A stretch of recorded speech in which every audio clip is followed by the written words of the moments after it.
Não, tem limites. A ponto de uma decisão Corinthians e Palmeiras que ia ser no Morumbi, o São Paulo esburacou o estádio para não ter um jogo. Você lembra dessa história? Lembro.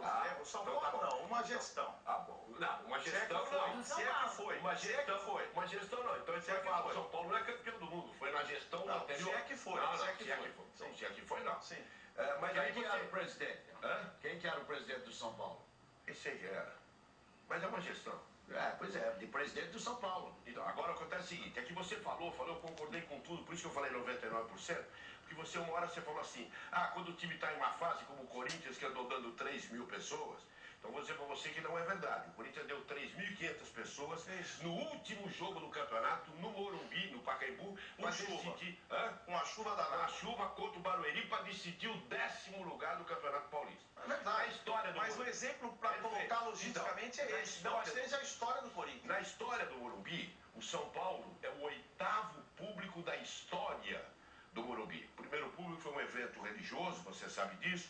O segundo foi o Corinthians de Ponte Preta, depois foi o Corinthians de Ponte Preta, depois teve uma decisão Santos e Palmeiras, e o São Paulo é o 8º. Então, essa coisa tem que ser resolvida. O São Paulo só vai na boa. É a época que o Morumbi era o recreio dos corintianos que falava. Agora, só enchia o Morumbi com o Corinthians. Faz tempo. Tanto que o São Paulo é o 8º. Era o recreio dos corintianos. Agora, faz tempo. Evidentemente, aquilo que eu falei da história do São Paulo, meu computador lotou de crítica de São Paulo. Eu não estou inventando nada, eu estou contando a história. E rapidamente eu quero dizer que o São Paulo foi fundado em 1930, em 1935 Paulo Machado de Carvalho decretou a falência do São Paulo por dívida, o São Paulo então se associou ao Tietê, e o time que passou a disputar o campeonato da Liga Paulista antigamente chamava-se Tietê São Paulo, o título então deve ser creditado ao Tietê e não ao São Paulo, e o São Paulo ainda dessa jogada ele era dono do Floresta, que acabou entregando como comprovação de dívida, confissão de dívida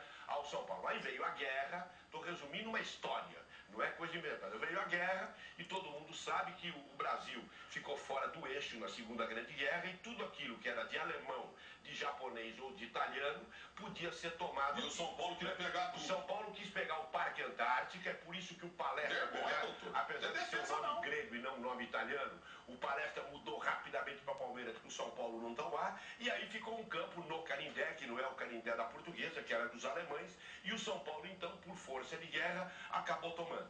São Paulo ficou dono de um terreno que ele simplesmente pegou. Bionicamente, como biônico era o governador do estado do Laudo Natel quando o São Paulo começou a construir o Morumbi. Mas isso é detalhe político. Mas logo depois o São Paulo faliu.